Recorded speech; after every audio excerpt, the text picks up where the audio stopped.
Donc je m'appelle Emmanuel Potvin et je suis ici avec une particularité, c'est une expertise sur les attentes et les propositions de la Commission européenne pour simplifier les marchés publics en particulier. Voilà. Donc si vous avez des griefs, je prendrai un petit peu et je vous présente Sébastien. Bonjour à tous, Sébastien Topiac, je suis directeur délégué aux offres complexes à l'UGAP, donc la centrale d'achat public. Alors, j'interviens pas sous ma casquette de responsable d'offres innovantes, technologiques ou particulières de la centrale, mais j'ai ces 6-7 dernières années pu animer au sein de la direction des achats de la centrale l'ensemble de la politique de l'établissement en matière de dématérialisation des procédures de marché public, que ce soit dans sa phase consultation, mais également le développement d'outils que l'UGAP a pu mettre en place en amont dans la constitution des dossiers de consultation électronique ou plus récemment en aval dans le monde du parapheur électronique, de la signature, notification électronique de nos marchés et de l'archivage électronique. Donc c'est plus bien sûr sur ces sujets-là que j'interviendrai, que je répondrai bien sûr à des questions plus concrètes. C'est probablement l'intérêt de cette complémentarité avec Emmanuel, c'est-à-dire que Emmanuel est un expert, puisque outre le fait que ce soit écrit, mais un expert en termes de dématérialisation à l'échelle européenne et française, et moi j'interviens plus au sens pratico-pratique d'acheteur et d'une application de la dématérialisation au quotidien dans une centrale d'achat public avec des acheteurs qui ne sont pas toujours très favorables d'ailleurs à la dématérialisation et des fournisseurs qui en ont souvent peur pour rien. Donc c'est dans ce sens que j'interviendrai. Ouais. Alors, comme on n'a qu'1h25, qu'on a attiré notre attention là-dessus, j'aimerais, si vous le permettez, commencer par une question. La dématérialisation, ça fait quelques années que je travaille dessus. Et l'année dernière, à peu près à la même période de l'année, quand on faisait une réunion sur ce sujet, on était 4. Et là, vous êtes beaucoup plus nombreux, donc je pense que le sujet a mûri, ou en tout cas les attentes sont plus fortes. Et en 1h25, comme il y a plein de choses qui peuvent être abordées, et que je voudrais être sûr qu'on réponde à vos attentes, j'aurais aimé essayer de cerner les points dans ce sujet qui vous intéressent le plus. Alors, on ne peut pas faire malheureusement à la volée. Est-ce que c'est plutôt sur les évolutions qui arrivent et qui concernent la candidature, la passation des marchés? Alors, si c'est le cas, s'il vous plaît, levez la main. D'accord. Est-ce qu'il y a des sujets aussi peut-être sur le... Alors, je vais donner la parole. Est-ce qu'il y a des sujets sur la facturation électronique, par exemple, ou des choses comme ça? Un petit peu moins. Signature électronique? D'accord. Ok. Alors sur ce type d'interaction, est-ce que vous voulez commencer par poser des questions et puis on essaie d'y répondre, ou est-ce que quelqu'un est venu avec des questions très précises et doit repartir avec des réponses très précises? Est-ce que quelqu'un a une question très précise? Très bien, je vais lancer. Okay. Alors j'en profite, dans ce magnifique livret, édité par VK, vous avez un petit item, et là je pense que on peut commencer par ça si vous en êtes d'accord, sur l'Europe qui veut simplifier le régime de la déclaration sur l'honneur. Alors, c'est pas très simple d'être devant vous parce que je vais vous rappeler un petit peu le mécanisme général. Donc, il y a quelques années déjà, un groupe d'expertise a été monté pour la Commission pour travailler sur les axes de simplification.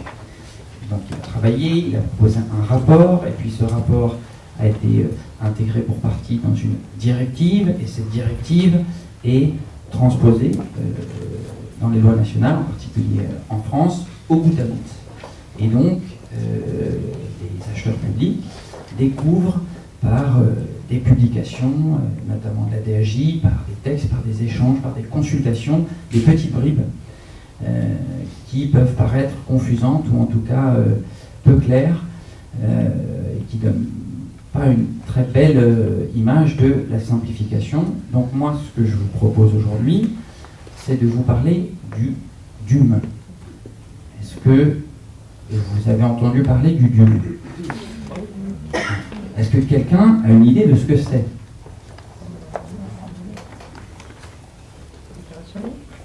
Voilà. Donc le principe, c'est le principe général du DUM, c'est de simplifier, d'uniformiser dans la réponse aux appels d'offres des candidats un formulaire de déclaration sur l'honneur générale que l'opérateur va déposer en même temps que son offre. Et donc vous, en tant qu'acheteur public, vous allez choisir l'offre, la meilleure offre possible. Ça, après, c'est plutôt vous et c'est plutôt Sébastien qui interviendra là-dessus. Et puis vous aurez de l'autre côté ces DUM, empilés des opérateurs économiques, et celui auquel vous aurez décidé d'attribuer le marché, qui aura dit oui à tout, vous aurez la charge de dire tiens, il a dit oui à tout, comment est-ce que je vérifie finalement que dans sa déclaration sur l'honneur, il a dit oui. Alors aujourd'hui, c'est pas clair parce qu'il y a eu des textes, parce qu'il y a eu des notions de coffre-fort électronique, parce qu'il y a eu des notions d'accès aux documents, etc., etc. Le principe et la réalité technique, qui je l'espère va arriver bientôt.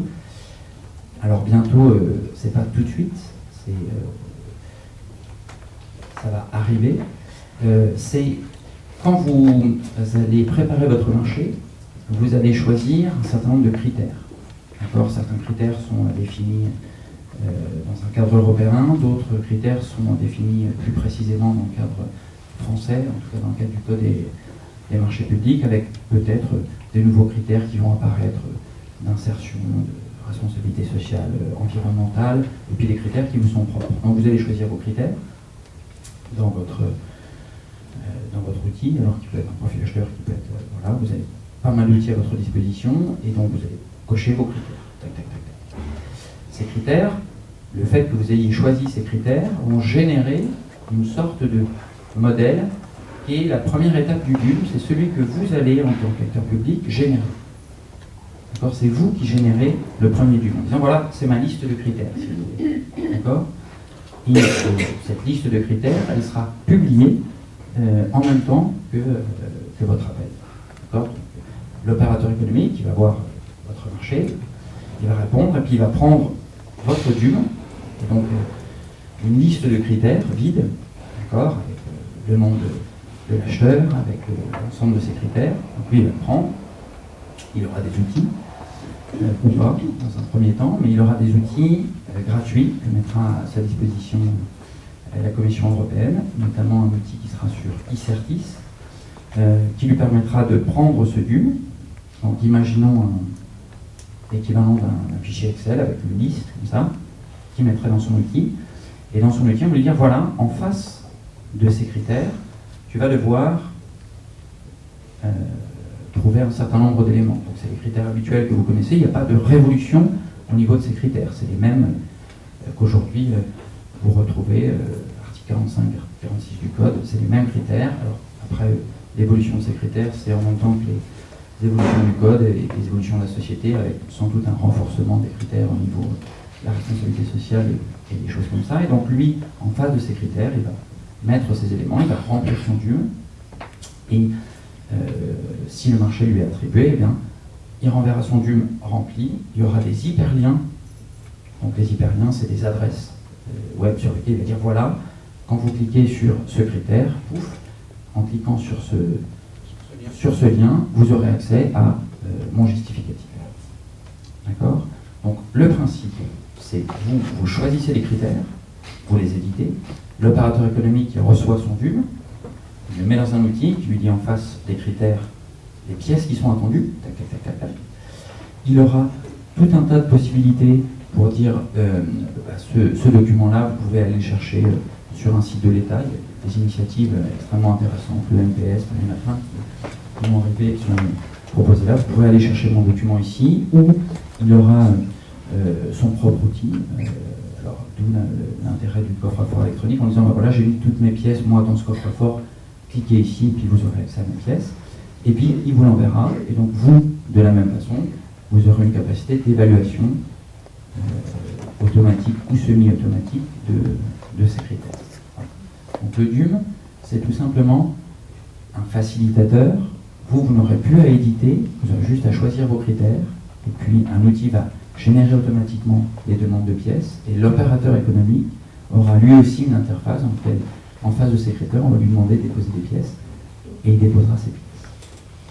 Emmanuel, cela veut dire que la... Ça ne marche pas déjà, mais... cela veut dire que finalement, le DUM est une brique, hein, mais est une brique d'un dossier de consultation électronique et d'une réponse électronique. On est bien d'accord que, j'allais dire, le DUM est un élément, mais il faut d'abord s'affranchir pour utiliser ce type d'outil de la problématique de... alors je publie de manière électronique mon dossier de consultation. Aujourd'hui, c'est plus un sujet, hein. On sait que quasiment 100% des dossiers de marché public sont téléchargés par les entreprises, surtout les profils acheteurs que l'on peut trouver, même si le nombre de profils acheteurs tente à se réduire au profit des fournisseurs d'ailleurs et des acheteurs publics, hein. Nous-mêmes utilisant la très célèbre mais très efficace place de marché de l'État, place. Ce qui veut dire qu'il faut que l'ensemble des acheteurs publics soient passés aussi à la réponse électronique dans la procédure. Est-ce qu'on est bien d'accord sur le fait qu'il n'y a pas de DUM papier? Oui, on est d'accord. Donc l'échéance de mise en œuvre du DUM, la finale, ça reste pas. C'est bon. Voilà. C'est un test psychomoteur.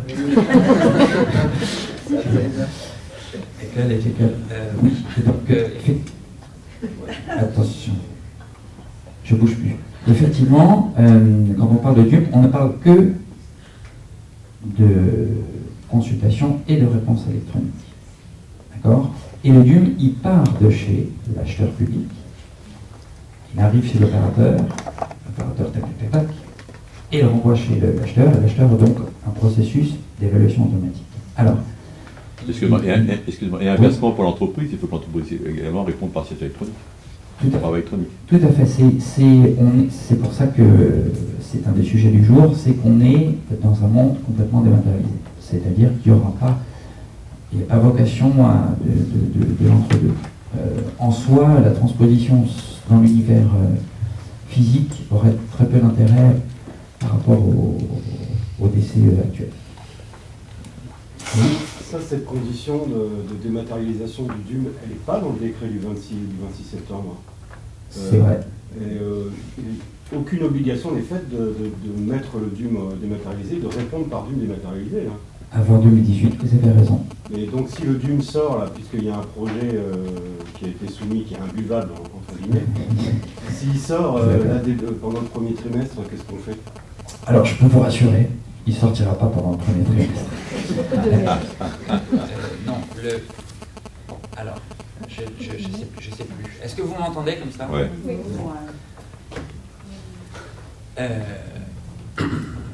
Tous les pays d'Europe n'en sont pas au même niveau. La France est assez en retard en termes de dématérialisation. D'accord?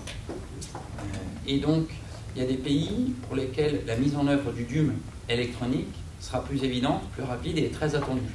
Je pense au Portugal, par exemple, où on a plus de 99% des marchés qui sont électroniques. D'accord? Donc, lorsque le DUM... Alors, au niveau européen, le DUM, c'est l'acronyme français d'une notion européenne qui est uniforme, qui s'appelle le SPD. Et on va dire, celui qui va concerner le marché, c'est français. Donc, dans le DUM lui-même, son utilisation sera réellement corrélée, effectivement, à l'échéance de 2018. D'accord ? En amont, il pourra être utilisé dans le cadre des consultations qui sont déjà électroniques, mais ça implique plusieurs choses. Ça implique déjà, pour les acheteurs publics, dans leurs outils, donc les éditeurs de logiciels que vous citiez, c'est d'être en capacité d'avoir un outil qui permet de choisir ses critères et d'éditer un DUM. D'accord ?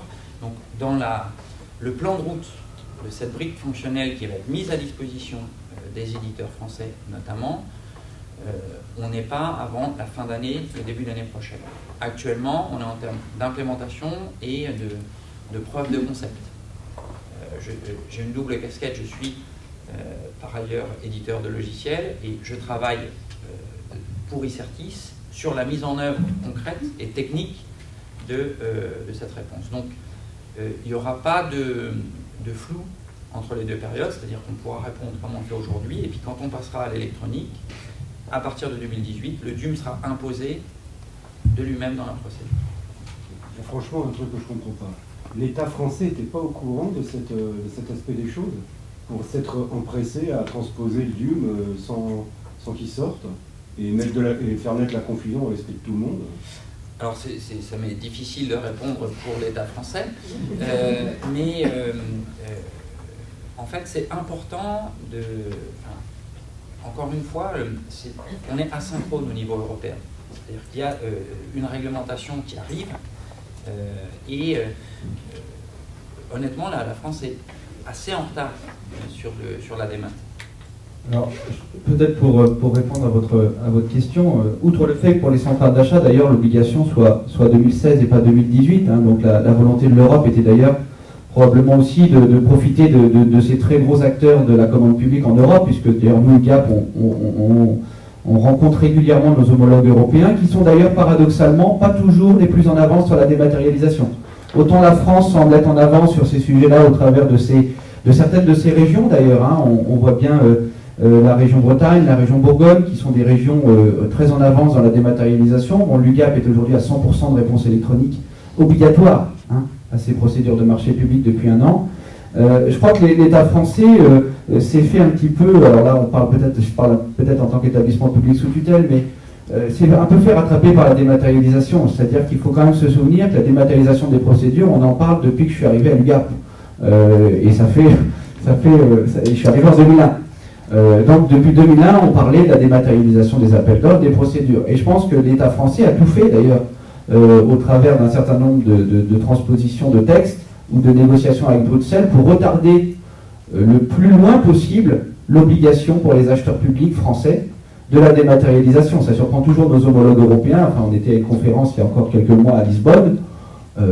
Les gens ne comprennent pas en disant pourquoi la France lutte à ce point pour ne pas accompagner ses acheteurs, les acheteurs publics, vers la dématérialisation. Et donc on se retrouve maintenant dans une situation qui est une situation peut-être aussi qui explique l'importance de cette matinée, c'est qu'il reste 3 ans pour passer d'un état de réponse électronique en France qui avoisine les 9, 10, 12% aujourd'hui à 100% dans 3 ans.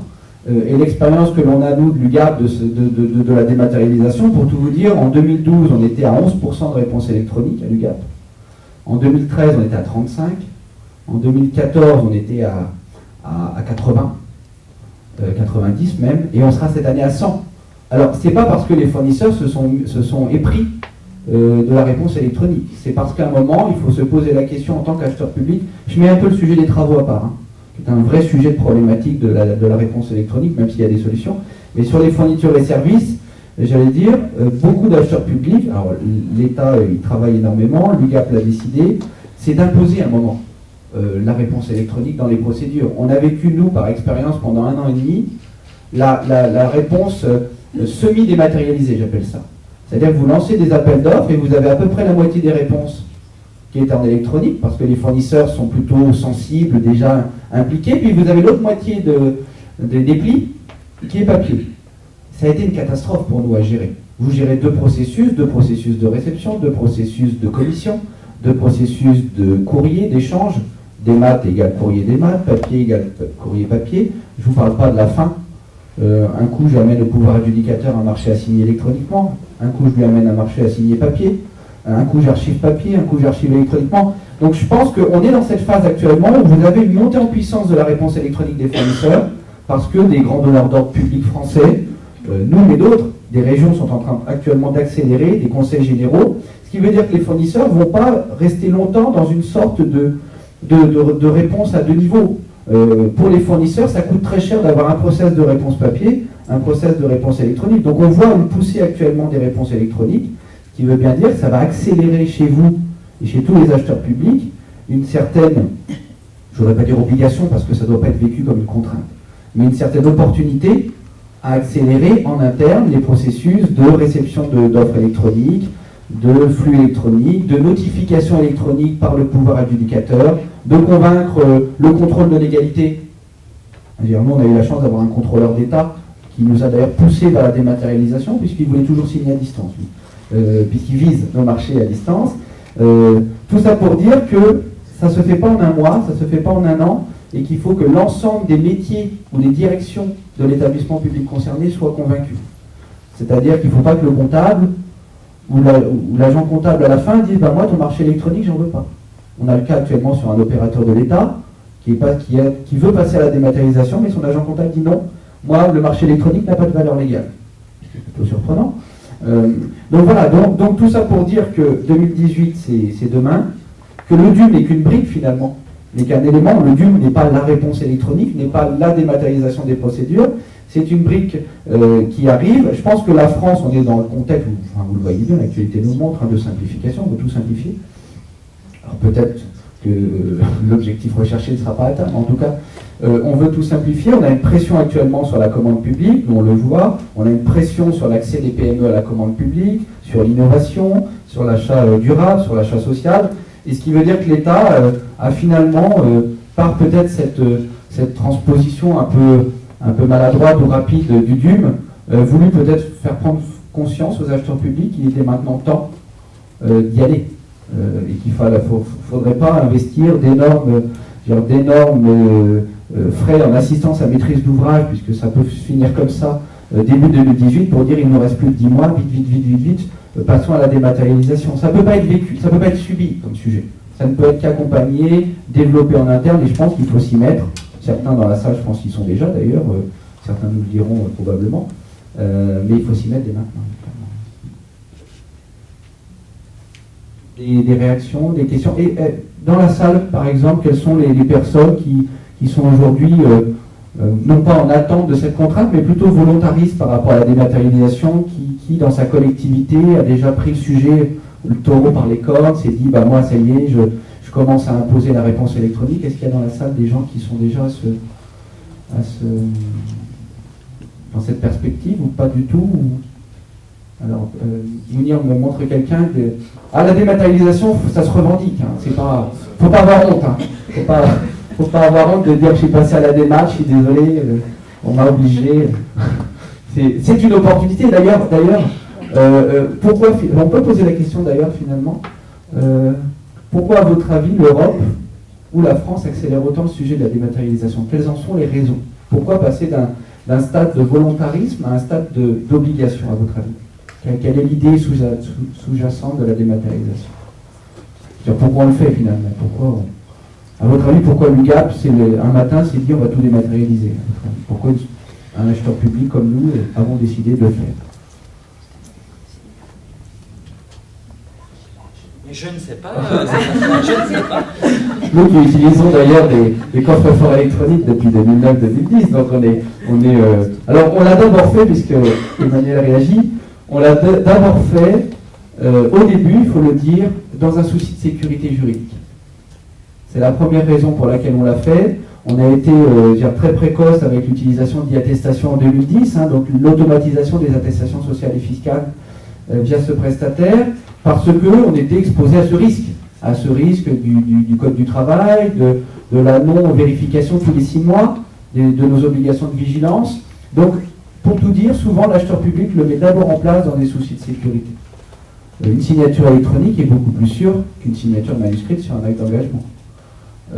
L'archivage électronique a beaucoup de vertus. Alors, on retrouve les documents, on retrouve les marchés. La signature du pouvoir adjudicateur électronique a beaucoup de force juridique. Un pli hors délai, électroniquement, il est hors délai. À une seconde, c'est triste, c'est hors délai.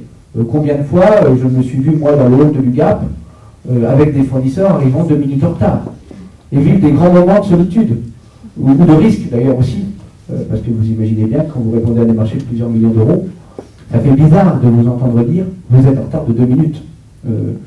L'électronique, il n'y a pas de sujet. L'UGAP aujourd'hui, c'est 15 référés précontractuels par an de fournisseurs. Quand le fournisseur vous dit « non, j'étais pas hors délai », vous lui sortez la preuve de la plateforme que vous étiez hors délai. Non, j'ai pas oublié l'acte d'engagement devant le juge, on reprend l'offre cryptée, on la redécrypte devant le juge, il n'y a pas d'acte d'engagement. Donc, honnêtement, la première raison pour laquelle on a accéléré le sujet, c'est la sécurité. Est-ce que je peux me permettre Aujourd'hui, oui. J'en profite. Alors, du côté de la Commission, l'intérêt, il est purement économique. D'accord ? Je demande de le croire, mais l'efficacité économique attendue est énorme. Alors, quand on a commencé les sujets de dématérialisation, je me souviens, les indicateurs, les équivalents, le retour sur investissement, les bénéfices directs, indirects, on avait toute une liste d'éléments comme ça. Et à l'époque, on disait, voilà le papier qu'on va économiser. Bon, ne rigolez pas, c'était... Au début, la démat, c'était, voilà tout le papier qu'on va économiser. Et puis après, on a commencé à voir apparaître la notion de vitesse, de rapidité. Alors, vitesse de réponse, vitesse de traitement, voilà. Et puis... ensuite, on est arrivé sur le sujet de la donnée. Ah, alors la donnée, là, c'est un petit peu plus compliqué, mais c'est de dire toute l'information qui est contenue, que vous allez produire, qui va être produite dans les réponses, qui va être traitée aux différents moments, avant, pendant, l'exécution, après, le paiement, le contentieux, toute cette donnée-là qui doit être reproduite, modifiée, l'intégrité, on est maintenant dans ce sujet-là, hein, c'est de dire...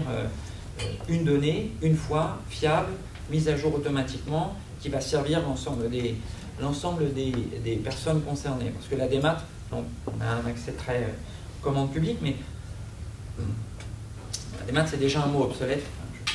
Aujourd'hui, on l'utilise encore, mais on pourrait dire la donnée ou l'informatisation ou la numérisation,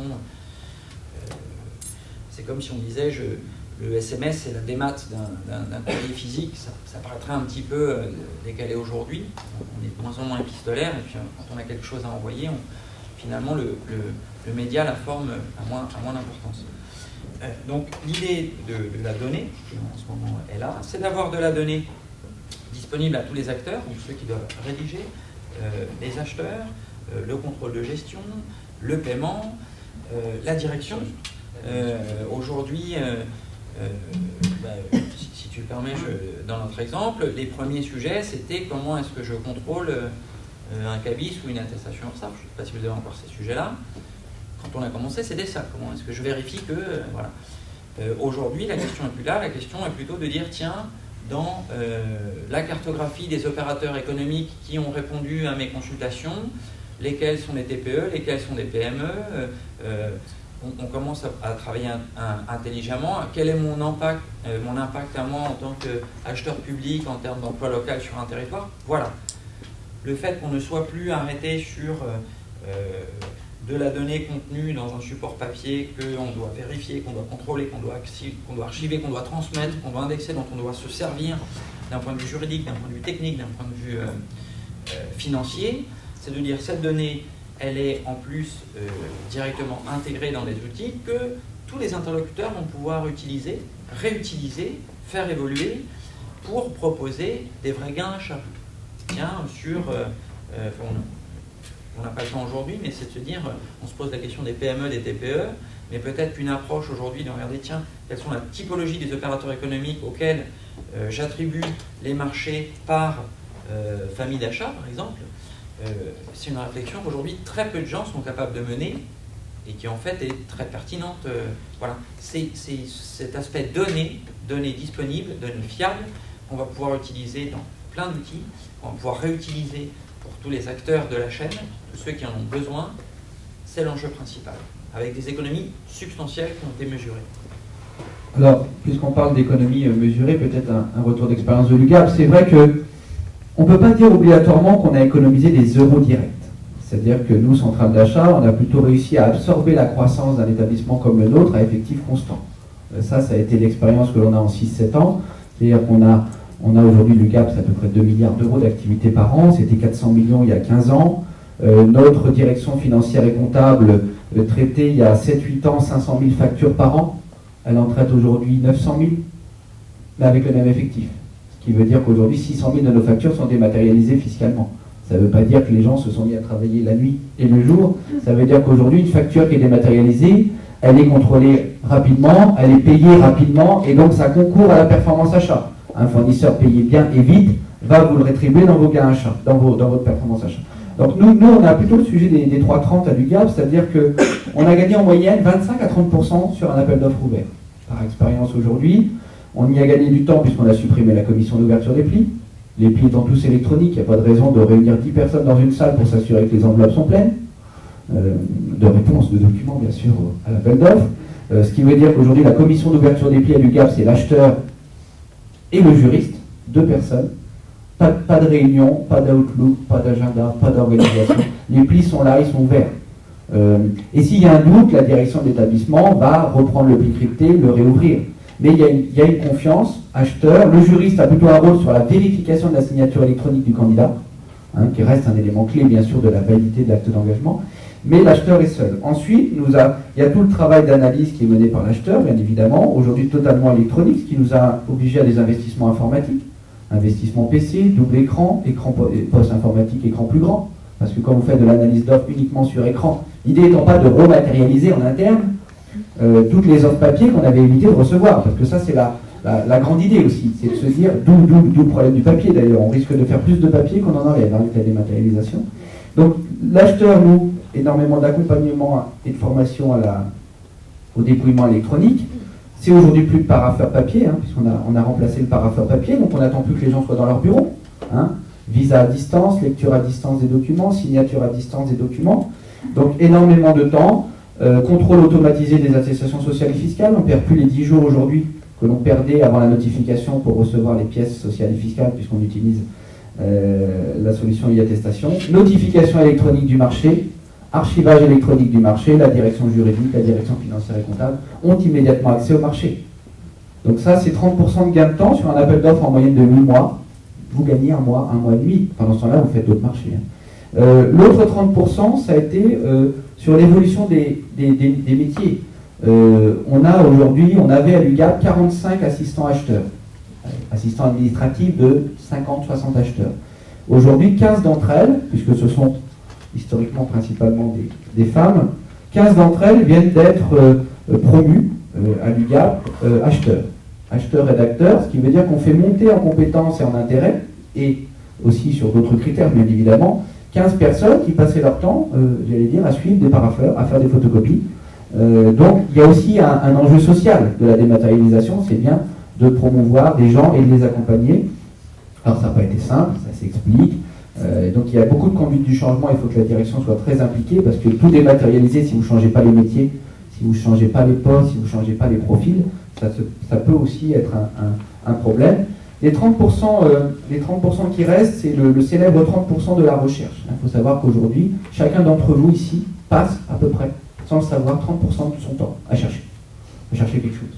À chercher une info, à chercher un document, à chercher une pièce, à chercher un contact, à chercher je ne sais quoi, à chercher en tout cas, et j'espère à trouver. Avec la dématérialisation, aujourd'hui, nous, je vais vous donner un exemple concret, quand le marché est archivé électroniquement chez nous, la direction financière et comptable voudrait revoir le CCAP, car c'est classique, il y a encore un an, où est le CCAP, où est l'acheteur de l'époque, où l'a-t-il rangé, où le marché a 6-7 ans, où là-bas c'est parti à l'archiveur, au tiers archiveur qui n'est pas là. Donc il faut récupérer l'archive, je ne raconte pas le coût non plus de tout ça, c'est du vécu. Donc aujourd'hui, le directeur financier et comptable, l'agent comptable se connecte sur le système d'information, va taper le numéro de procédure UGAP, 12U, CCAP, et va voir en 4-5 secondes le CCAP apparaître à l'écran. Vous imaginez, bien évidemment, déjà c'est l'assurance d'avoir le bon, ça c'est déjà pas mal, et deuxièmement le gain de temps sur énormément de choses. Donc il y a eu énormément de gains. Après, il ne faut pas se leurrer, c'est de l'investissement SI, c'est des investissements sur les serveurs informatiques, sur les PC, c'est de l'accompagnement au changement des collaborateurs, c'est de l'accompagnement au changement des directeurs, parce qu'il n'y a pas que les collaborateurs à accompagner au changement. Vous pouvez accompagner le président, le contrôleur d'État dont on a eu de la chance, le directeur financier et comptable, le directeur juridique, qui souvent sont avec une histoire derrière, des années et des années de papier, des années et des années de parapheurs, des années et des années de signatures manuscrites.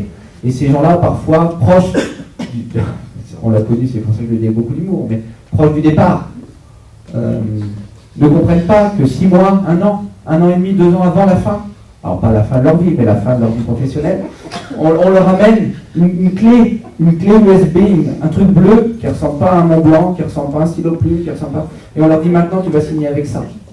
Ben, je peux vous dire que ça fait bizarre. Les gens vous disent est-ce que tu ne voudrais pas reporter ton projet de dématérialisation de 18 mois? Non, on ne va rien reporter du tout parce que sinon on ne le fera jamais. Il y aura toujours une bonne personne dans l'administration à qui ça ira pas. Ce qui veut dire qu'il faut aussi une direction très convaincue du sujet.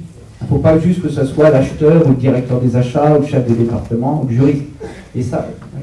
C'est ça, et quand vous avez en plus des élus Oui. qui, au passage, sont les mêmes qui votent les décrets de dématérialisation Qui ne souhaitent peut-être pas les appliquer. pas signer électroniquement, là vous êtes dans... Vous êtes en France. Cherchez le mot. Voilà, je voulais vous aider, vous êtes en France. Vous êtes en France. Peut-être Emmanuel, commenter, parce que c'est difficile après. Sur la France. Je reviens un peu sur votre question aussi, pourquoi on est en retard, pourquoi l'État, pourquoi... Bon, alors, tout n'est pas à mettre sur le dos de l'État, il y a pas... État malveillant, je sais pas. Mais Tu dois être piraté par l'État. Je pense qu'on est attaqué. Bon. Alors, je travaille pour le groupe Icertis, et donc dans le groupe Icertis, il y a tous les pays d'Europe. On se dit, bon, voilà, on peut faire le DUM, donc pour le social, bon, bah, c'est facile, il y a un document. Hop. Là, bah, non, en France, il y en a 17. Ah. C'est comme ça. D'accord. Donc cette conduite du changement aussi, si on va sur la démat, on dit pourquoi on est en retard. Je prends l'exemple des attestations sociales. En France, on n'a pas un organisme social, on en a plusieurs. Chaque organisme social, en fonction de ses adhérents, en fonction de plein de typologies, va proposer des pièces différentes. Donc, ne serait-ce qu'en France, pour être capable de juger de la pertinence d'un document, c'est pas simple. Et donc la production des données relatives aux critères de conformité, donc ça peut être un chiffre d'affaires. Alors je ne sais pas si vous avez entendu, mais les greffiers étaient récemment en grève parce qu'on menaçait le statut d'infogreffe. Alors les gens regardent ça un petit peu de loin parce que voilà. Mais la question fondamentale d'une donnée qui est importante dans la commande publique, c'est le chiffre d'affaires de mon opérateur économique. Cette donnée, si on parle aujourd'hui de données, quand elle est contenue dans un bilan qu'on reçoit, qu'on doit éplucher, on doit extraire la donnée, ensuite cette donnée, on va la saisir on va la saisir une ou plusieurs fois dans un ou des logiciels. En fait, il y a plusieurs personnes à l'UGAP ou ailleurs qui vont saisir chiffre d'affaires qui correspond alors l'année précédente, oui mais l'exercice est décalé, oui mais... Donc aujourd'hui, si on parle de données, il faut que la donnée qu'on va avoir, la donnée électronique, la donnée, on en mesure la pertinence, la fiabilité, etc. Ça, la France, dans la production de ces données, donc que ce soit les greffes, que ce soit les organismes sociaux, que ce soit la DGFiP, que ce soit... voilà, a une obligation de produire aussi ces informations de façon dématérialisée. C'est-à-dire qu'effectivement, le paradoxe qu'on a souvent, c'est qu'on est pressé par ceux qui sont un petit peu en avance au niveau européen pour mettre en œuvre, on peut parler de transposition, de directive, en tout cas l'arsenal réglementaire et l'arsenal de mise en œuvre, on est pressé de le mettre en avance, mais on a nous-mêmes, sur tous les aspects de la dématérialisation, à produire des outils, de la donnée, de la fiabilité, etc. Et donc, ça n'est pas que la commande publique qui décide de la dématérialisation. Tous les acteurs sont impliqués. Retirer la capacité aux greffiers d'être les garants de la qualité de la donnée chiffre d'affaires qu'on pourrait trouver sur un système en ligne qui s'appelle Infogreffe, c'est une vraie question. Donc moi, ce problème des greffes, c'est de dire aujourd'hui, je veux le chiffre d'affaires d'un opérateur économique, donc soit je lui demande, soit je la lis sur une donnée que je vais acheter ou que je vais me procurer, mais en tout cas c'est une donnée dont j'ai besoin, et quelle fiabilité pour cette donnée, etc. Donc la dématérialisation, c'est pas que du descendant, c'est certainement pas à considérer comme une obligation réglementaire et malheureusement la commande publique est quand même, de mon regard un petit peu mixte, en France, quasi exclusivement appréhendée sous un angle réglementaire juridique, technique juridique, etc. Et ce qui fait qu'on est un peu en retard aussi, c'est que je pense que même parmi vous, je me permets de poser la question, de poser une question, qui, sincèrement, sachant que vous êtes filmé, pense que la dématérialisation, c'est de la simplification et de l'efficacité. Main haut, hein. Voilà, c'est pas l'unanimité. Alors, voilà. Ça, alors là, moi, mais pas là, donc ça fait pas, je travaille pas à l'UGAP depuis 2001, mais ça me stupéfait parce que ça veut dire que le premier message, on parlait technique, on parlait d'humain, on parlait enjeu, on parlait conduite du changement, c'est dire mais on est nul si on n'est pas capable d'arriver à présenter une évidence en disant ben voilà, on va vous simplifier la vie, on va simplifier la vie de tout le monde, on va gagner, etc. Si ce premier message-là n'est pas passé, alors peut-être on a aussi une clé de l'explication pourquoi des réticences, pourquoi alors au niveau des individus, au niveau de la conduite du changement et tout ça, etc. Et là on rentre dans les PowerPoint, conduite du changement, communication, etc.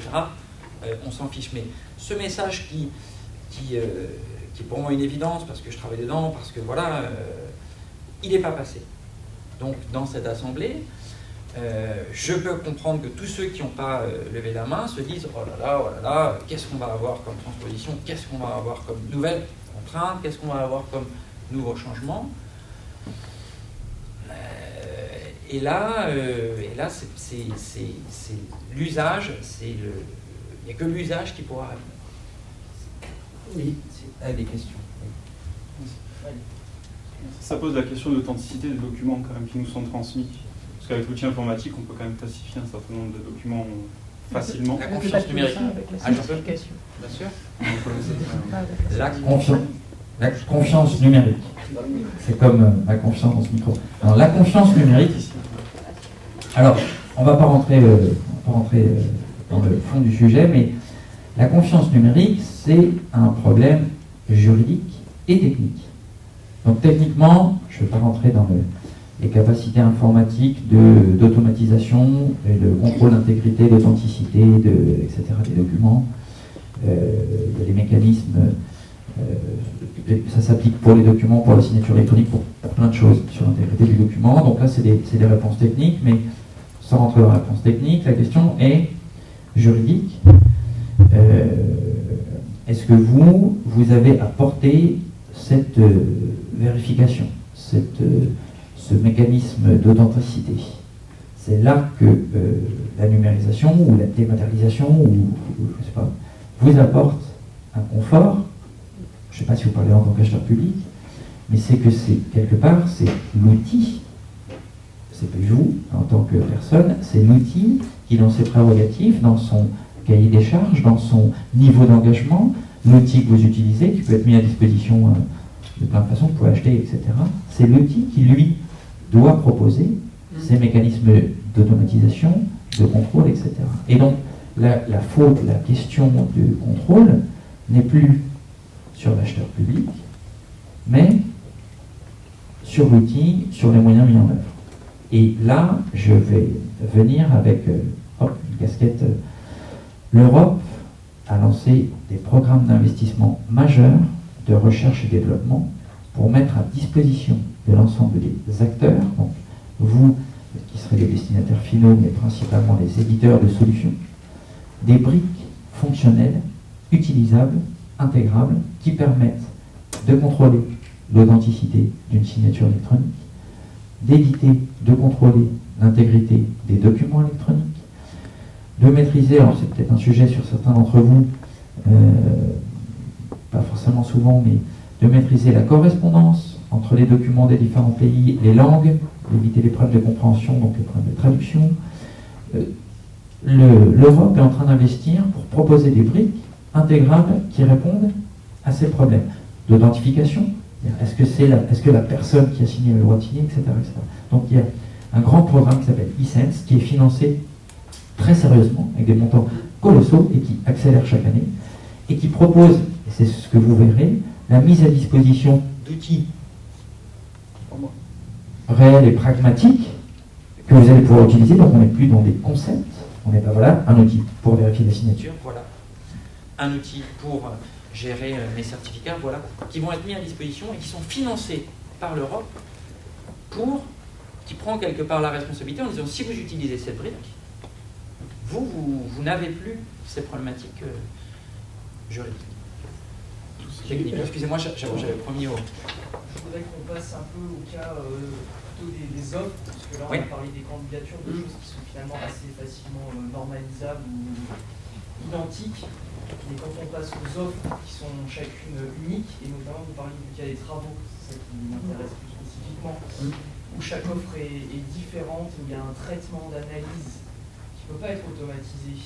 Et en plus, j'en passe vraiment au cas typique du concours d'architecture, où là c'est carrément la réglementation qui impose forcément au stade de l'offre du concours des projets forcément uniques et donc rematérialisés. Comment opérationnel, enfin, j'entends bien que les aspects candidature, on a des gains et des avantages à passer par ce processus électronique. Comment on traite ça quand on passe au niveau des offres dans les travaux et les concours? Alors peut-être une réponse qui n'est pas une réponse liée aux travaux, mais parce qu'on n'en fait pas, mais une réponse qui est liée au même problème qu'Emmanuel. Vous avez des cas d'offres. Alors, on n'est pas là obligatoirement sur un sujet où la dématérialisation égale contrôle tout automatisé, égale gain énorme de QTP et d'effectifs. Ce n'est pas l'idée que je présentais. Il y a des contrôles sur des pièces de candidature, il y a des contrôles sur la signature électronique. D'ailleurs, pour répondre à monsieur, je pense que la confiance dans les documents est fortement liée à la culture et à l'habitude. Aujourd'hui, nous avons à l'UGAP des juristes qui sont beaucoup plus pointilleux avec la réponse électronique qu'ils ne l'étaient avec la réponse papier. Juste la petite boutade et puis je réponds à votre question sur les travaux. J'allais dire, avant, quand on avait des signatures manuscrites d'actes d'engagement, le juriste avait une petite éponge, on l'a banni l'éponge depuis, mais une petite éponge humide qui passait sur l'acte d'engagement. L'enveloppe était scellée avec de la cire avant, et donc me disait, ça c'est une signature en original. Parce qu'elle bavait un peu. Déjà, moi, acheteur, ça m'énervait parce qu'il m'avait un petit peu abîmé mon acte d'engagement. Mais au-delà de ça, aujourd'hui, il a une signature électronique. Et une éponge électronique. Et une éponge électronique. Et il me dit, mais le certificat, il n'est pas classe 3, il n'a pas 3 étoiles. Comment je m'assure que la personne qui a signé, c'est bien elle qui a le certificat, mais c'est pas elle qui est dans l'entreprise, elle doit avoir un pouvoir signé électroniquement par le grand patron américain qui n'a pas de signature électronique. Mais je lui ai dit comment on faisait il y a 4 ans. Il y a 4 ans, tu m'authentifiais une signature manuscrite sur un bout de papier avec une éponge, et ça c'était valable. Et là j'ai un certificat qui est quand même avec un grand nombre d'éléments de preuve. C'est le nom, le prénom, la fonction, la bonne entreprise, le bon niveau de sécurité, et peut-être il peut y avoir un problème sur ce qu'on appelle la non-répudiation du document. C'est-à-dire que le document aurait pu peut-être être modifié après avoir été signé électroniquement. Parce que c'est les lois. Et c'est là, parce que culturellement, ce sont des gens qui, pendant des années, étaient dans un process où le contrôle se faisait comme ça, et qui dit contrôle disait validité. Et on passe dans un autre sujet, et d'un seul coup, on se pose des questions tout à fait nouvelles, alors que la signature électronique d'un candidat est beaucoup plus fiable sur un acte d'engagement électronique que manuscritement sur un acte d'engagement papier, où on peut faire ce qu'on veut aussi d'un papier, même après l'avoir signé, si on veut vraiment aller chercher le sujet un peu loin. Donc c'est vrai que c'est aussi un sujet, au-delà d'avoir des bons outils, des outils fiables, etc., c'est aussi un sujet technique. Juste, je réponds sur les travaux, juste pour vous dire qu'on a encore aujourd'hui des procédures qui associent du matérialisé et du dématérialisé. À l'UGAP, on a énormément d'appels d'offres dans le domaine de la fourniture avec des spécimens qui peuvent s'apparenter à des projets, à des maquettes, etc. Il est bien évident que le mobilier de bureau, c'est pas dématérialisé. Aujourd'hui, on reçoit du consommable médical. Là, on s'attaque à un très gros marché à la demande de l'État de gilets pare-balles. Vous imaginez bien qu'on ne va pas tout vérifier de manière purement dématérialisée. Donc on va demander des tests, du laboratoire, des choses comme ça. Donc il va y avoir des vrais produits matérialisés. On va juste prévoir dans l'appel d'offres que ces éléments matérialisés vont être mis à disposition dans tel cadre, à tel endroit, à telle heure, etc. Il va juste falloir qu'on intègre dans la chaîne numérique la preuve du dépôt et l'archivage. Ça veut dire qu'on va avoir une attestation de dépôt qui, elle, va être conçue aujourd'hui électroniquement et on aura la preuve du dépôt de la pièce. Voilà, mais on peut encore associer, dans tous les cas de figure, de la dématérialisation, heureusement, et des sujets qui resteront à vie, des sujets de maquettes, de concours, de spécimens. Alors, bon, je renonce. Sur ce sujet-là, qui est, là on parle dans l'offre, qui est un sujet pour moi métier, un sujet métier. Donc la commande publique, elle n'a pas vocation à réguler l'ensemble des évolutions techniques, métiers, elle en est incapable et ce n'est pas sa vocation. Par contre, ce qui est certain, en tout cas au niveau de la Commission européenne, c'est que sur la partie métier, il y a beaucoup de travaux qui se font avec les représentants des industries, des différents métiers, pour avoir des présentations de la part de l'usage des métiers. Alors pour les architectes, je sais qu'il y a des solutions voilà, logicielles qui sont assez remarquables, etc., où l'industrie en permanence va informer et mettre en œuvre des innovations intéressantes. Alors souvent sur l'architecture, c'est plus délicat parce qu'on est vraiment en moi j'appelle ça plutôt du service, même si au final c'est marché de travaux, mais en tout cas le métier de l'architecte et la proposition qui est faite, elle ne rentre pas dans un catalogue électronique. Voilà. Donc partout où on peut normer, partout où on peut utiliser est-ce qu'il y en a qui utilisent déjà les catalogues électroniques? Bon voilà. Partout ailleurs ça marche. Je vais ramener la vidéo à mes collègues européens. Dire mais pourquoi c'est pas grave. Oui, partout on ne peut pas rentrer dans un catalogue électronique et dans ce cadre-là, c'est à l'industrie, c'est au métier de venir avec sa proposition de valeur, et c'est le cas. Nous, à la Commission européenne, on essaie de plus en plus de ne pas fonctionner public-public, d'avoir des relations, d'avoir de l'interopérabilité, d'être en capacité de comprendre les offres de valeur. Et donc, dans les briques dont je parlais, il y en a une qui est fondamentale, qui est l'interopérabilité, c'est-à-dire être capable de reconnaître de la donnée, mais pas que de la donnée, hein. La démat, c'est vraiment l'aspect vraiment simplification. Après, on est dans le métier, après, on est effectivement dans le prototype, on est dans le concept, on est dans la réalisation. Pour qu'on commence aussi à parler, à savoir, à reconnaître, à intégrer, à valider, et pour les acheteurs publics, à les informer qu'ils doivent accepter, dans les réponses, ce type de proposition. Donc là, on n'est pas dans le cadre de l'application stricte du code, mais dans l'éducation des acheteurs, la DAJ publie régulièrement des fiches qui sont je trouve, assez bien faites sur les métiers. Peut-être qu'on pourrait le faire plus, peut-être que c'est un axe qui va se développer de plus en plus, avoir une approche métier dans la commande publique, avec des spécificités, avec des choses, et où la Commission va pouvoir dire oui, vous, acheteurs publics, vous devez, dans le cadre de vos réponses, plutôt aller dans les bonnes pratiques, dans l'acceptation de ce type de présentation, etc. Je ne sais pas si ça répond un peu à votre question. Et l'éponge, non, moins. Non, mais comme quoi tout évolue très vite, mais je pense que c'est surtout plus un sujet de mentalité. D'ailleurs, je pense que, juste on parlait de la conduite du changement, je pense qu'on a passé, nous, Gap, autant de temps à convaincre en interne qu'en externe. Il faut quand même aussi le dire. Même des acheteurs, pour moi-même être rentré acheteur public à l'UGAP et avoir fait de l'achat pendant 10 ans et faire du cahier des charges toute la journée, des appels d'offres, je suis encore en train de convaincre de l'intérêt de la réponse dématérialisée pour certains acheteurs, mais au même titre que des fournisseurs. Certains sont très pro-réponse et d'autres pas du tout. J'allais dire, quand on a imposé, nous, la réponse électronique le 1er janvier 2014 pour tous les sujets, services, PME, pas PME, on nous avait prédit le bug du 1er janvier 2014 à l'UGAP. On nous avait dit ça va être l'apocalypse, vous allez perdre des réponses, les fournisseurs jamais ne vous répondront. On a lancé un accord cadre de propreté, qui n'est pas un sujet facile, le nettoyage tertiaire. On avait rencontré, heureusement, la Fédération des entreprises de propreté, parce qu'il y a tout un travail aussi de conviction avant de lancer des appels d'offres nationaux. On a fait 22 lots. 22 lots, accord cadre multi-attribué, 10 acteurs par lot. Remis en concurrence ensuite sur des mises en concurrence. On en est à 300 ou 400 mises en concurrence actuellement, électroniques. On a eu 140 plis déposés électroniquement. On a eu un bug. Et on a eu des entreprises de 3 personnes, jusqu'à bien sûr des géants comme Honnête ou autres. Mais il n'y a pas eu de couac. C'est-à-dire qu'à un moment, le fournisseur a toujours une bonne raison de vous dire « mais non, mais n'y allez pas, je ne suis pas prêt ». Mais le jour où il faut y aller, il est prêt. Il est prêt parce qu'en 3 semaines, il achète un certificat de signature électronique chez Chambersheim. Parce qu'à un moment, il sait prendre une doc et la mettre en PDF.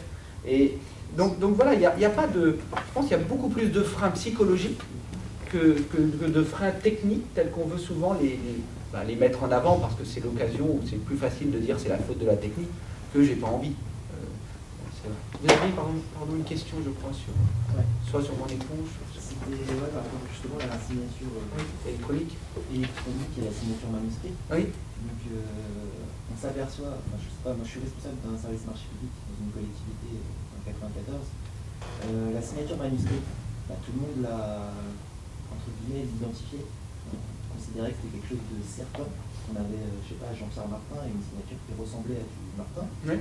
Alors que sur une signature électronique, vous avez souvent une assistante ou un truc comme ça qui, entre guillemets, génère tout le processus. Le monsieur Jean-Pierre Martin est incapable techniquement d'aller, entre guillemets, remplir ses pièces. Alors qu'avant, notamment dans les marchés de travaux, on avait quand même des gens qui, mine de rien, regardaient effectivement le montant qui est indiqué dans l'engagement avant de signer. Alors que maintenant, vous avez un... Et moi j'ai eu le cas, je vous dis ça parce que j'ai eu le cas avec quelqu'un qui s'est retiré de la consultation en disant non, je suis désolé, ce montant-là, je suis incapable de produire. C'est pas moi qui ai signé. Signature électronique. Alors, vous avez raison, c'est pas un cas qu'on a. C'est pas un cas qu'on a rencontré, mais aujourd'hui. Nous, on a beaucoup de TPE, PME, voire de start-up, puisqu'on est maintenant très avancé sur les sujets d'innovation. On fait pas mal actuellement de se lance dans les marchés négociés sans mise en concurrence sur des brevets d'entreprises innovantes dans les medtech ou les biotech.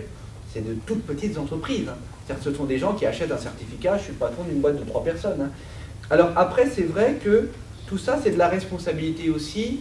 C'est un peu comme si le président de l'UGAP déléguait sa signature électronique à sa secrétaire. C'est aussi une question de responsabilité. C'est-à-dire qu'à un moment, aujourd'hui, moi j'ai une signature électronique, elle est dans mon sac, elle est ici. La clé, j'ai un code PIN avec. Déjà, quand je signe, je suis sûr que c'est moi qui ai signé parce que je n'ai pas confié à quelqu'un d'autre le fait de signer à ma place.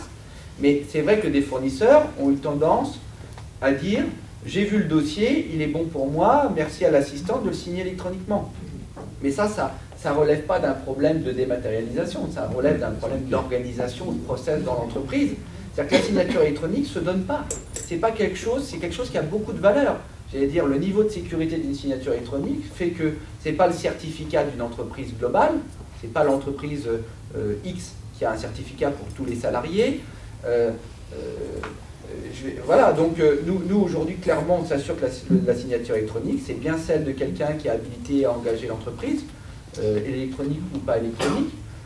On fait des contrôles sur cette signature électronique. Mais en tout cas, ça nécessite de la part des fournisseurs comme des personnes publiques une certaine responsabilisation de ce format. Et pour moi, en tout cas, une signature électronique ne se délègue pas. C'est moins gai que les ponts. Non, mais J'ai encore une petite remarque par rapport à vos propos sur la simplification. Donc, en tant que responsable marché, moi, j'ai trouvé que c'était... j'ai pas levé la main quand vous avez parlé de circuit rapide en dématérialisation, est-ce que ça va accélérer les choses ? Dans la mesure où je m'aperçois que tant qu'on n'aura pas vraiment tranché et dit on passe vraiment à la dématérialisation, on sera toujours sur un mix, enfin quelque chose qui est trop compliqué à gérer pour nous, parce que électronique, pas électronique, j'ai un marché de travaux, on a ouvert les enveloppes la semaine dernière, 43 œuvres, dont 2 hors délai et une dématérialisée hors délai. Comme ça au moins au niveau de la date, on est certain que celle-là elle arrive hors délai. Et j'ai eu 4 offres électroniques. Celle-ci, vous les modifiez. 40 et 39, pardon. Ouais. Et les 4 offres, elles sont par l'acheteur, ou par vous probablement pas, mais par l'acheteur, vues comme une contrainte. Nous on l'a vécu sur du mixte, où les acheteurs priaient. Disaient, demain c'est la date limite de dépôt des offres, j'ai pas encore eu une réponse électronique, yes. Non, mais, pour vous dire que c'est vécu quand même comme une contrainte. Alors que, et à un moment on a dit on arrête tout, vous avez raison. À un moment il faut dire on impose. Moi, techniquement, un jour avant, j'avais une œuvre dématérialisée. Un jour avant la remise des œuvres, j'avais une œuvre dématérialisée et 2 œuvres papier. Et donc j'ai tout reçu dans la matinée, c'était avant midi. Donc ça a sonné, et tout le monde venait déposer son billet. Il y avait même la queue de l'ordre de service. Et le pire, c'est le mix, vous avez raison, c'est le pire à gérer. Est-ce que je peux me permettre deux réflexions? Alors la première, c'est que on appelle à tort la signature électronique. Mais de même que votre signature stylo, il y a plein de signatures. D'accord ? Je ne sais pas si vous avez émargé pour rentrer ici. Peut-être que vous avez émargé. Bon, en tout cas, ça vous arrive d'émarger. Moi, j'ai des rendez-vous, je rentre. Il y a l'accueil, bonjour monsieur, donnez-moi votre papier d'identité, le voici. Veuillez émarger ici. C'est une signature. Et puis, quand je m'engage avec ma conjointe, c'est une signature. Quand j'achète un appartement, c'est une signature. Quand je fais un chèque, c'est une signature. Quand je parapher, c'est... Il y a plein de qualités, il y a plein d'attentes différentes attendues à la signature. La signature électronique, il n'y en a pas une, il y en a plein. Il y a plein de façons. Et la question n'est pas celle de technique de la signature électronique, c'est celle de la confiance que vous allez accorder avec les sujets que vous abordez, qui ne sont pas des sujets liés du tout à la qualité de la signature, mais qui sont souvent soit à la qualité du signataire, soit aux capacités de la personne à mesurer ou non son engagement. Votre sujet, celui que vous abordiez, je ne sais pas, tous ici, je pense qu'on a validé des conditions générales d'utilisation, notamment moi, celle de mon iPhone. Je peux vous le dire aujourd'hui, je ne les ai pas lues. Voilà. Mais je me suis engagé quand même. Et peut-être que je le regretterai. Donc, je vais vous rassurer. Moi, je m'étais posé la question en disant, est-ce que le taux de contentieux lié à la qualité de la personne, du signataire, etc., a augmenté dans les pays qui, eux, sont passés tous à la signature électronique? Eh bien, c'est tout l'inverse. Effectivement, ce qui est problématique, c'est précisément ce que vous abordez, c'est les deux en même temps. Alors moi, je rejoins Sébastien quand il dit que maintenant qu'on a une signature électronique, le niveau d'exigence est, mais quand, quelle date, c'est qui, est-ce qu'il a le droit, est-ce que... voilà. Moi, j'ai imité la signature de mes parents sur mes carnets de correspondance à l'époque. Heureusement que les personnes en face n'avaient pas d'électronique. Mais ce que je veux dire par là, c'est que le risque, il est très faible, le contentieux, la pénibilité est très faible, et en tout cas n'est pas avéré. Il y aura plusieurs types de signatures. On parlait de classe 3, niveau 2, RGS 2 étoiles, confiance, etc. Dans les briques dont je vous ai parlé, il y a la signature. Donc des outils qui sont capables de reconnaître la qualité d'une signature. Donc j'entends par là une non-réplication générée par un tiers de confiance, etc., qui grosso modo, de votre point de vue juridique, remplissent pour vous l'obligation de contrôle de la qualité de la signature. D'accord ? Et il y a un autre mécanisme qui est celui de l'authentication, à savoir qui a signé, à qui en face me répond. Est-ce que je suis obligé de signer pour répondre à un appel d'offres? C'est une bonne question. Est-ce que je suis obligé de signer pour déposer une pièce signée par quelqu'un d'autre? C'est une bonne question. Tout ça, ce ne sont pas des problématiques qui sont liées aux technologies ou au numérique. Encore une fois, c'est de l'usage. Et effectivement, ce qui est pénible, ce qui est même dramatique, c'est de multiplier les vecteurs, c'est l'incertitude, c'est le « et » plutôt que le « ou ». Et donc, en ce sens, ma conviction, c'est que la véritable échéance d'usage, etc., c'est 2016 pour certains, 2018 pour d'autres. Alors, d'un point de vue opérateur économique, notamment sur la partie de facturation électronique, l'échéance, c'est pas 2018, hein, c'est 2016, 2017, 2018 selon la taille de son entreprise, etc. Donc, les mécanismes sont mis en œuvre. Je peux gommer tout de suite, alors, je ne parle pas au nom de tous les opérateurs économiques de France, mais le problème ne viendra pas de la réponse. Je me permets de reprendre parce que tu disais la réponse des maths. Là, des maths, ça ne commence pas par la réponse. Les maths, ça commence par vous. Si vous publiez en ligne, si vous diffusez l'information partout, si vous publiez plus rapidement, si vous avez des modèles que vous pouvez réutiliser, tiens, j'avais ce marché-là, je peux le réutiliser. Si vous avez, tiens, mon collègue ici, là, je sais qu'il vient de passer un marché là-dessus, échange de bonnes pratiques. J'ai jamais vu ça, moi. Je ne sais pas si vous le faites, vous, mais tiens, j'appelle un copain acheteur qui était sur cette problématique. Ah ben nous, on a vu ça, on a fait ci, et ça c'était vachement intéressant. Je n'avais pas pensé à ce point de vue-là, on a ouvert à ci, etc. Ça, tout ça, ça va le permettre. D'accord ? Et donc, l'objectif, alors là, je reprends la démat, mais pas en réponse. Je vous assure, faites-moi confiance. En réponse, il n'y aura pas de souci, ou il y aura un souci sur les périodes de transition. Mais en amont, c'est de dire quels nouveaux usages. Si vous n'êtes pas persuadé, si en amont vous n'utilisez pas ces technologies-là, ça ne marchera pas. Et en amont, l'enjeu, ce n'est pas la sécurité. L'enjeu pour vous, en tant qu'acheteur public, c'est d'avoir les meilleures offres. D'accord ? Si, parce que vous avez publié de façon dématérialisée, on pourrait commencer par là, ça veut dire si moi, demain, dans Google, je tape marché public de travaux, et que dans Google, je sors tac tous les marchés publics en cours, et ben vous aurez, non pas 100, mais 300, 400, 500 réponses des acteurs de partout, vous aurez plein d'offres. Vous aurez plus d'offres. On peut présupposer que vous aurez dans le lot de meilleures offres. Et effectivement, la première conséquence que va avoir pour vous la culture numérique et la dématérialisation, c'est plus d'offres à traiter. Pendant la période de transition, peut-être moins, parce que j'ai peur de répondre, parce que j'ai pas tout compris, etc. Mais quand on fera l'usage, vous aurez plus d'offres à traiter. Vous aurez des offres variées, avec des propositions peut-être différentes, qui ne sera pas simple d'appréhender, mais là on sera plus dans un métier d'acheteur et moins dans un métier de commande publique au sens liste à ça c'est bon, ça c'est bon, ça c'est bon, ça c'est bon, mais plus on va s'intéresser à l'offre, on va s'intéresser, etc. Et peut-être que cette partie automatisation juste sur ces cases à cocher sera bien pratique. Ok, lui c'est bon, il peut répondre, ça c'est plus un sujet, donc maintenant je vais m'intéresser aux offres. Et donc c'est la culture de l'acheteur public va changer et va être de plus en plus orientée vers la qualité de l'offre, l'innovation, la meilleure offre, etc. Et vous allez avoir des nouveaux problèmes, c'est j'ai plein d'offres, j'ai d'autres façons de les mesurer, etc.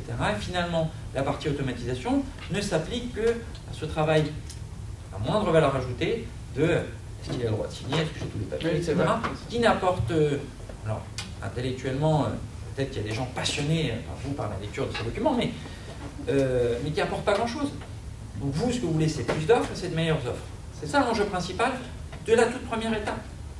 Est-ce que vous publiez, comment vous publiez vos marchés? C'est la première question que vous dites. Est-ce que je peux les voir partout? Est-ce que je peux les trouver partout? C'est la première étape. Nous, c'est vrai que c'est un sujet, par exemple, que l'on vit actuellement, pour aller dans le sens d'Emmanuel, où pendant longtemps, l'acheteur faisait son marché dans son bureau.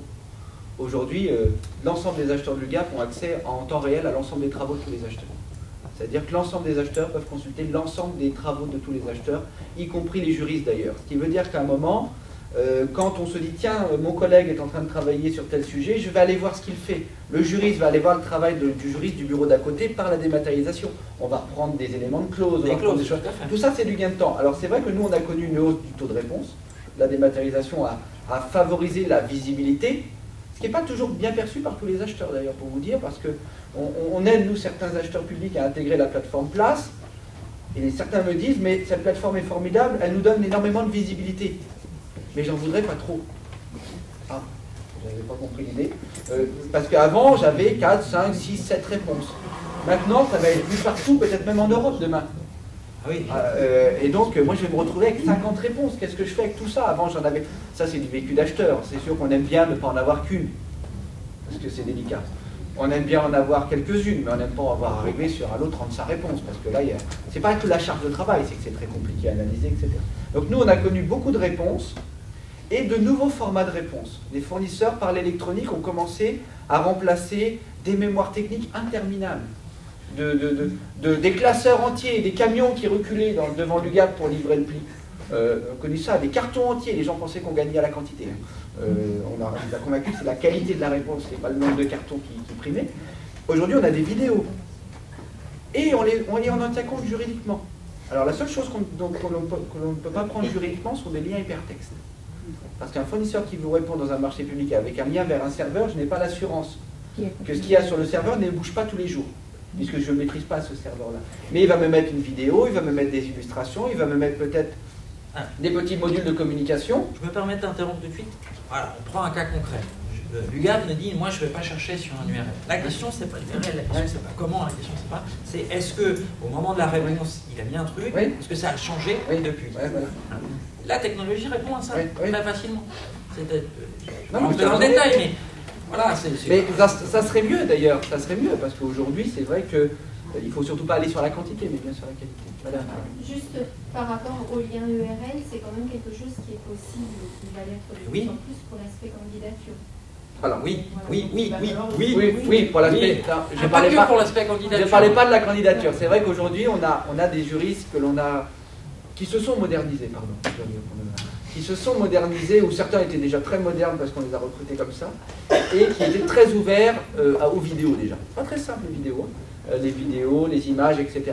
Alors c'est vrai que les liens URL, on voit bien qu'il faut avoir la certitude que ce qu'il y a de l'autre côté ne bouge pas pendant toute la durée de l'analyse des offres, parce qu'à un moment on va contractualiser un lien, et qui veut dire que contractualiser un lien, ça veut dire que derrière, il ne faut pas que ça bouge non plus après la notification. Donc on sait que c'est encore un sujet sensible, l'URL, même si les solutions techniques existent. Bien sûr. Après, il y a deux freins qui n'ont pas été évoqués, ou alors je n'ai pas tout entendu.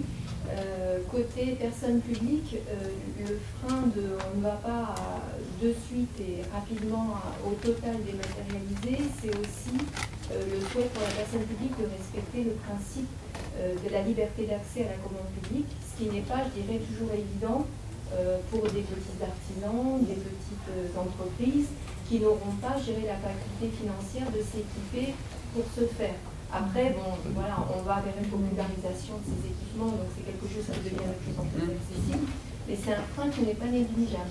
Et côté fournisseur, il y a aussi un autre frein qui n'a pas été évoqué, qui est dans celui des intermédiaires. Il y a la personne publique, il y a le fournisseur, et souvent il y a des plateformes, voilà, des prestataires qui proposent des services très intéressants. Mais moi je suis un fournisseur et je peux vous dire qu'on multiplie les cas où, alors qu'on présente des signatures électroniques reconnues, certifiées, etc., la plateforme n'a pas mis à jour une liste de référencement et la personne publique s'appuie sur la décision de la plateforme pour rejeter une offre. Là, ça devient très très embêtant. Alors, donc il y a un problème de confiance aussi. Exactement. Les briques dont je vous parlais, e-sense, je pense que c'est pas quelque chose sur lequel on a beaucoup communiqué, mais les fameuses briques dont je vous parlais, de mise à disposition par la Commission européenne, de briques techniques, intégrables dans les éditeurs dont vous parlez, qui sont gratuites. L'Europe va non seulement investir dans la recherche, le développement et la mise à disposition, mais va également financer l'intégration par les éditeurs. Le programme fournit de façon certaine la brique qui permet, alors là on vous parlait de signature électronique sur la fameuse liste non-répudiation, etc., qualité, etc.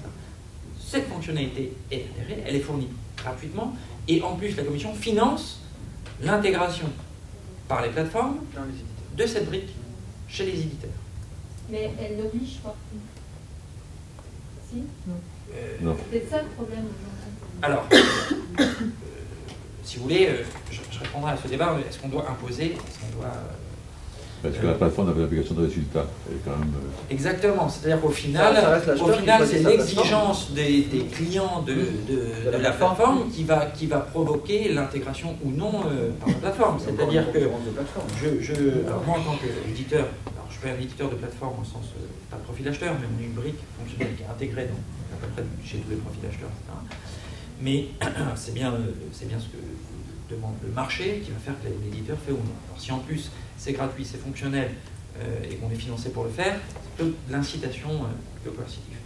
Pour ce qui est du petit artisan qui ne répond pas. Alors je me souviens parce que donc là je reprends ma casquette éditeur. Donc, je suis éditeur je dirige une société qui s'appelle e-attestation. Donc mon métier c'est justement de vérifier toutes les listes des documents des fournisseurs, opérateurs économiques qui arrivent dans le public ou dans le privé. Tous mes clients me disent la même chose, oh là, mais moi, mes fournisseurs, ils sont petits, ils sont nuls, ils ne savent pas écrire, ils n'ont pas internet, oh là là, oh là là. Bon. Les artisans ne sont pas nuls. Les artisans ne sont pas... ont tous un comptable qui, lui, a internet. Et nous, on a 93 000 entreprises qui utilisent notre solution gratuitement. Sur ces 93 000, on a plus de 92% qui sont des TPE. Et leurs taux sont bien supérieurs, leur taux, la vitesse de rapidité, le taux, etc., est bien supérieur à la grande entreprise où, je peux vous dire que chez nous, faire signer électroniquement par le N-2 d'Orange la liste nominative des salariés étrangers soumis aux autorisations de travail, c'est autrement plus compliqué que de passer 5 minutes avec un artisan qui va dire « Oh là là, écoutez, je suis désolé, je suis nul, je ne suis pas trop habitué. » Écoutez, pas de problème, voilà les vidéos, on va vous aider, etc. Les petits artisans ne sont pas nuls, ils sont même plus rapides, plus agiles, ils apprennent vite, ils n'ont plus le choix, ils ont une comptabilité, ils ont un comptable, ils ont des personnes qui sont à leur disposition. Les CCI mettent des compétences, mettent des ressources à leur disposition. Les chambres de métiers également. Il y a voilà, les chambres des métiers, tout à fait, autant pour moi les CCI, les chambres des métiers. On a tout un réseau de compétences qui est à leur disposition. Et aujourd'hui, j'espère que les éditeurs, donc ceux qui vont faire les outils que vous utilisez, que vous choisissez, que vous implémentez, vont avoir un niveau d'exigence au niveau de l'utilisation, de l'interface, parce que permettez-moi de vous le dire, les outils que vous utilisez dans le cadre de la commande publique, l'ergonomie, ça n'a jamais été véritablement un enjeu prépondérant au détriment des questions juridiques que vous posez immanquablement sur la qualité de la signature, etc. Mais l'enjeu de l'usage de ces technologies n'est pas technique. Ça n'est pas technique d'aller sur Internet faire une signature électronique. Ça n'est pas technique, ce n'est pas vrai. Si on vous dit ça, c'est mentir. Ouais. Donc si demain je peux répondre avec mon identifiant Facebook à un marché public et que tout le monde est d'accord et que c'est une question juridique, c'est pas une question technique, après tout, pourquoi pas? C'est pas une question technique, c'est beaucoup plus une question de fonctionnalité sur les plateformes. C'est une question d'usage. Voilà, les entreprises, les entreprises rechignent à aller sur les plateformes parce que quelquefois c'est un peu compliqué. Il faut faire plus que payer technique. C'est vrai. Et même la plateforme n'est pas capable de vous aider quelquefois vous accompagner dans la réponse électronique. Et c'est un peu ça qui rebute les entreprises à répondre par voie électronique. Alors je peux vous dire pourquoi. Hein. Je peux vous dire pourquoi. Parce que nous, les éditeurs, on est des salauds. Ah, je n'ai pas dit ça, moi. Non, pardon. C'est parce que... Non, mais je vais vous dire pourquoi. Moi, je ne sais pas qui est d'ailleurs. Moi, je parle de fonctionnalité. Moi, je ne parle pas de... Non, mais je peux vous expliquer vraiment pourquoi. C'est-à-dire que pourquoi on fait des interfaces complètement nulles. On fait des interfaces complètement nulles parce que le cahier des charges qu'on me donne est nul. Il est comme ça. Il faut que je sois capable de retrouver qu'à 17h24, 18 secondes, sur la page 23, il n'a pas cliqué sur etc. Il n'y a personne qui nous a demandé, je veux que ce soit simple, je veux que ce soit rapide, je veux que ce soit en moins de 3 minutes, je veux que ce soit vert, je veux que ce soit bleu, je veux qu'un artisan, quand il se connecte, me dise bonjour, vous êtes artisan, tac, tac, tac. Ça, j'ai jamais vu un seul cahier des charges de ce type-là. Où 80% de l'évaluation de ma solution, ce serait l'ergonomie, l'usage, la satisfaction des utilisateurs. On peut se poser la question de savoir où sont les pouvoirs publics là-dedans pour l'accompagnement à la fois des candidats et des acheteurs aussi. Parce que c'est très bien, vous êtes éditeur, vous proposez des produits, tout ça c'est facturé à ceux qui répondent, c'est facturé à ceux qui utilisent. Il n'y a pas de garantie juridique de résultat par rapport à la qualité de la prestation qui est fournie. Et les acheteurs, et je pense à des services en particulier pas très importants, ont une légitime interrogation, voire frayeur, à utiliser ce type de service qui est effectivement d'une certaine opacité en plus technique. Donc là, moi je pense qu'il y a une vraie question à poser. La France est effectivement en retard. L'exemple des 17 formulaires différents non compatibles en est un exemple. Et aujourd'hui, les acheteurs publics se retrouvent devant cette contrainte de devoir gérer la multiplicité, papier, des maths, et la question des moyens. La question des moyens est quand même quelque chose de réel, parce que même si les chambres des métiers font des choses, même si les CCI font des choses, pour les TPE, c'est pas possible. Il y a clairement une vraie difficulté de mise en œuvre. Donc il y a une responsabilité au niveau européen, il y a des développements, les certis, etc. Tout ça c'est très bien. Quid au niveau français? Alors, je peux parler du MPS, peut-être que vous avez pu appréhender cette initiative. On commence à avoir des initiatives de ce type avec des propositions très fonctionnelles. C'est-à-dire que, est-ce que vous avez entendu parler du MPS? Voilà, l'initiative de marché public simplifié. Cette offre, c'est pas dans l'esprit, c'est vraiment dans la lettre, c'est-à-dire que vous avez une interface dans laquelle qui que ce soit tape son identifiant SIRET et puis est guidé très simplement sur un mode 1, 2, 3 où, pour bien connaître l'équipe du MPS, puisqu'on travaille avec eux, on a des gens qui culturellement sont plutôt on va dire, avec un objectif principal de simplification technique et de dire toute la complexité juridique et technique, effectivement, on va se servir de la technologie pour garantir, pour apporter la sécurité, pour apporter l'exigence. Donc le MPS, c'est un premier exemple de ce que pourrait être une initiative française. Je vais vous donner une initiative qui ressemble un petit peu et qui pour moi est assez inspirante. Je ne sais pas si vous payez vos impôts en ligne. Voilà.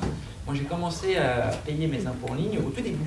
J'étais dans les premiers, j'avais des primes, exactement, pour les 20 €. Ah, c'est pour la pub en fait que c'est ça? Comme beaucoup de gens, je pense que l'État avait bien compris qu'il était en France. La motivation en France et l'incitation des acheteurs notamment, qui est un vrai sujet. Ah, oui, d'ailleurs, quelle incitation, vous, les acheteurs, vous avez? Aucune. Il faudrait qu'on parle de RH. La première fois que j'ai répondu, c'était très compliqué. Il a fallu que j'installe un certificat dans mon navigateur. Alors, heureusement pour moi, j'avais quelques compétences. Mais la première fois, j'ai fait un double envoi. J'ai fait, et j'ai envoyé aussi. Aujourd'hui, pour payer mes impôts en ligne, on ne me demande rien. On ne me demande même pas de signer, on ne me demande pratiquement pas qui je suis. Il n'y a plus de certificat. Il n'y a plus de certificat. Il y a un login mot de passe. Est-ce que ça fonctionne? Bon. Cette image-là, c'est exactement ce qu'on doit viser dans le cadre de la commande publique. D'accord? Et donc, c'est... Pardon? Il n'y a plus de certification. Alors, là, c'est un exemple qui dit qu'il n'y a plus de certification, mais c'est au lieu de se poser la question, oh là là, mais qui va signer? Qui donc va déposer l'argent pour Emmanuel Poitevin pour payer son impôt? À la limite, on s'en fout. Si vous voulez payer mes impôts. Mais demande que tu fais officiellement. Et sur la partie éligibilité sur la commande publique, c'est aussi le principe, c'est de dire à partir de quand, dans la commande publique, culturellement, on va commencer à penser usage, on va commencer à penser finalité. La finalité pour un acheteur public aujourd'hui, c'est d'avoir la meilleure offre. Je l'espère, bien sûr. Je l'espère, c'est d'avoir la meilleure offre. Donc pour servir cette finalité, la dématérialisation, c'est des outils, c'est des aspects qui sont tout à fait perfectibles, parce que comme c'est pas mûr, l'offre, la proposition de nous, éditeurs de services, c'est pas terrible. Mais parce qu'il n'y a pas d'usage. Je crois qu'on est dans... Non, mais il n'y a pas d'usage. Moi, je le dis aussi, aujourd'hui, on n'a pas... il n'y a pas d'usage, il n'y a pas de marché pour un éditeur, pour investir, pour s'améliorer, pour remonter l'exigence. Il n'y a pas d'usage, il n'y a pas de marché en France. Demain, vous allez voir peut-être une multiplication des acteurs, mais avec une norme que vous allez imposer, vous, en tant qu'acheteur, dire, moi, je veux une solution, je veux qu'elle soit simple, je veux qu'elle soit interopérable, c'est-à-dire que l'opérateur économique puisse choisir la façon, l'outil, l'interface, ce qu'il veut pour répondre à ma plateforme. C'est ce qui va arriver. C'est ce qui arrive dans les autres pays. Ça fonctionne très bien. Et là, je reviens à l'Europe, nous, on donne une brique d'interopérabilité. Vous pourrez dire dans vos choix à venir de prestataires ou dans les relations que vous aurez avec vos prestataires, un des éléments importants, c'est que l'opérateur, qu'il soit grand, qu'il soit petit, qu'il soit en France, qu'il soit en Espagne, je ne rentre pas sur ce sujet-là, il va pouvoir avoir plein d'outils simples qui répondent à vos exigences juridiques, techniques, à vos finalités, à la capacité de reconnaître. C'est ce qui va arriver, c'est ce qui se passe systématiquement quand on rentre sur un marché ouvert avec des acteurs, avec des logiciels, etc. Et croyez-moi, mon souhait, moi, c'est de dire que demain, les outils qui soient proposés aux acheteurs publics et aux opérateurs qui répondent, peut-être que je répondrai à un appel d'offres, je vous le dis madame, dans 5 ans, sur mon iPhone.